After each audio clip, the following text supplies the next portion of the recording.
दोस्तों, recently Benjamin Netanyahu ने directly Lebanon को मैसेज दिया है कि हम लेबनान का गाजा वाला हल करेंगे।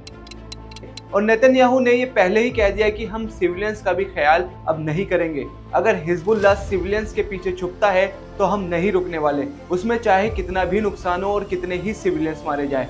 गाजा में टोटल आबादी 20 लाख थी दोस्तों, जिसमें 42,000 से ज्यादा लोग इजराइल मार चुका है। नाउ लेबनान में 55 लाख आबादी है। तो नेतन्याहू की जो ये लैंग्वेज है वो क्लियरली ये बता रही है कि इजराइल जरा भी रहम नहीं करने वाला।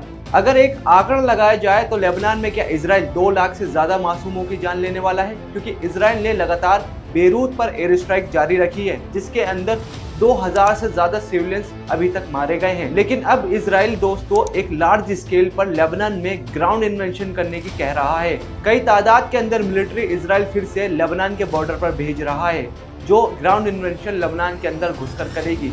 इजराइल का कहना है कि उसने सारे हिजबुल्लाह के टॉप लीडर्स को एलिमिनेट कर दिया है। अब हिजबुल्लाह नहीं बचा, यानी अब कुछ बड़ा हमला हिजबुल्लाह नहीं कर सकता, क्योंकि जितने भी बड़े लीडर्स थे सबको हमने मार दिया है। अब हिजबुल्लाह के पास लीडर्स ही नहीं बचे हैं, तो वो आगे कुछ बड़ा प्लान नहीं कर सकते। ये स्टेटमेंट नेतन्याहू दे ही रहा था कि इतनी देर में 150 रॉकेट हिजबुल्लाह की साइड से फायर करे जाते हैं, जिसमें सिविलियंस को काफी ज्यादा नुकसान पहुंचता है। अब तक Hezbollah military side, air base, Golan Heights जहां खाली मैदान है उन इलाकों को टारगेट कर रहा था। लेकिन इजराइल की बमबारी के बाद हिजबुल्लाह ने भी अब इजरायली सिविलियंस पर हमले शुरू कर दिए हैं। ये वॉर नहीं रुकने वाली दोस्तों, क्योंकि अब ग्राउंड इन्वेंशन स्टार्ट इजराइल कर देगा तो हिजबुल्लाह भी पीछे हटने वालों में से नहीं है। वहीं रशिया ने भी एक स्टेटमेंट दी है दोस्तों, इजराइल का वहम दूर करने के लिए। रशिया ने कहा है कि हिजबुल्लाह को इजराइल खत्म नहीं कर सकता। कितने ही लीडर्स हिजबुल्लाह के इजराइल मार दे, लेकिन इजराइल हिजबुल्लाह ऑर्गेनाइजेशन को खत्म नहीं कर सकता। सैकड़ों की तादाद में हिजबुल्लाह के पास लीडर मौजूद हैं और हिजबुल्लाह एक क्रांति है। तुमने अभी तक क्रांतिकारियों को मारा है, लेकिन क्रांति को तुम खत्म नहीं कर सकते। ये स्टेटमेंट दी है व्लादिमीर पुतिन ने दोस्तों। लेकिन अब हिजबुल्लाह के ऊपर एक बड़ी जिम्मेदारी आ गई है। वो बड़ी जिम्मेदारी है लेबनान के नागरिकों की। कैसे हिजबुल्लाह बचाएगा लेबनान के नागरिकों को इजरायली फौज से।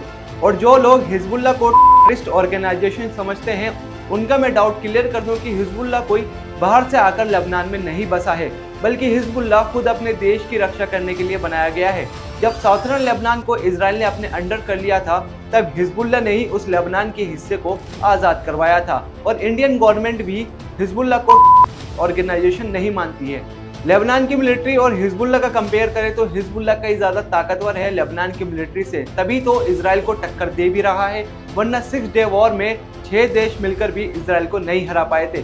लेकिन आज इजराइल की यह हालत है कि ईरान की प्रॉक्सी से वो जीत नहीं पा रहा है। और इतना कंफ्यूज और इतना फ्रस्ट्रेट नेतन्याहू हो गया है कि उन्हें वो मासूम बच्चे भी नजर नहीं आ रहे दोस्तों।